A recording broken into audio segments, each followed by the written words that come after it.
Le verrou d'Ormuz, anatomie de l'aile, étranglement énergétique, qui redessine le monde. Il aura suffi de quelques semaines pour que cette mince bande d'eau séparant l'Iran du sultanat d'Oman devienne, elle, épicentre d'une recomposition géopolitique majeure. Depuis le 28 février dernier, date à laquelle les États-Unis et Israël ont lancé une offensive aérienne contre la République islamique, éliminant au passage le guide suprême Ali Khamenei. Le détroit d'Ormuz s'est transformé en goulet d'E, étranglement symbolique d'une guerre qui dépasse de loin ses frontières régionales. La riposte iranienne, loin d'être chaotique, a révélé une stratégie maritime longuement préméditée. Les gardiens de la révolution ont décrété la fermeture quasi totale du détroit, déployé des mines navales, intercepté des navires marchands, et imposé leur présence militaire sur une voie d'eau jusqu'alors régie par le droit international. Le 7 mai dernier, un cargo a été saisi en plein mouillage émirien à Vendée, être escorté vers les côtes iraniennes. Un acte hautement symbolique qui a achevé de paralyser les compagnies d'armement. Le naufrage d'un autre navire au large d'Oman, dans des circonstances encore opaques, n'a fait qu'aggraver le sentiment d'abandon des opérateurs internationaux.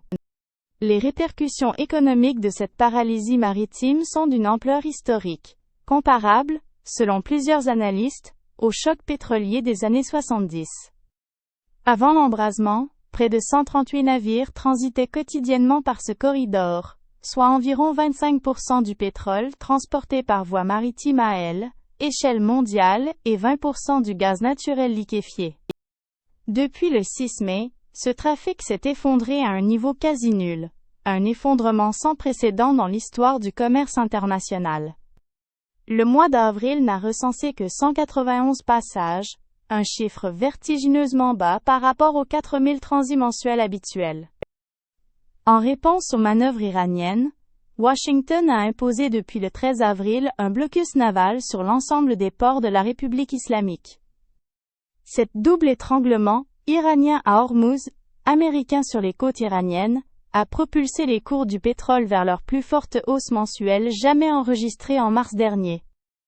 L'onde de choc déborde largement les rivages du Golfe, et redessine, en temps réel, la cartographie énergétique du monde. L'Europe, brusquement privée de ses approvisionnements traditionnels en hydrocarbures, s'est tournée massivement vers le gaz naturel liquéfié russe, notamment vers le projet Yamal, situé en Arctique sibérien, au prix d'un revirement stratégique qui aurait paru impensable il y a quelques mois encore. Cette dépendance énergétique inattendue offre paradoxalement à Moscou un levier diplomatique qu'aucune sanction n'avait réussi à mousser auparavant. Les Nations Unies, par la voix de leur secrétaire général, multiplient les appels à une désescalade rapide. Mais Téhéran a verrouillé toute possibilité de négociation derrière 5 exigences maximalistes. Réparation financière pour les dégâts de la guerre, reconnaissance pleine et entière de sa souveraineté sur le détroit, levée immédiate du blocus américain. Pendant ce temps, 37 supertankers chargés de brut iranien stationnent dans le golfe Persique, en attente d'un dégel hypothétique.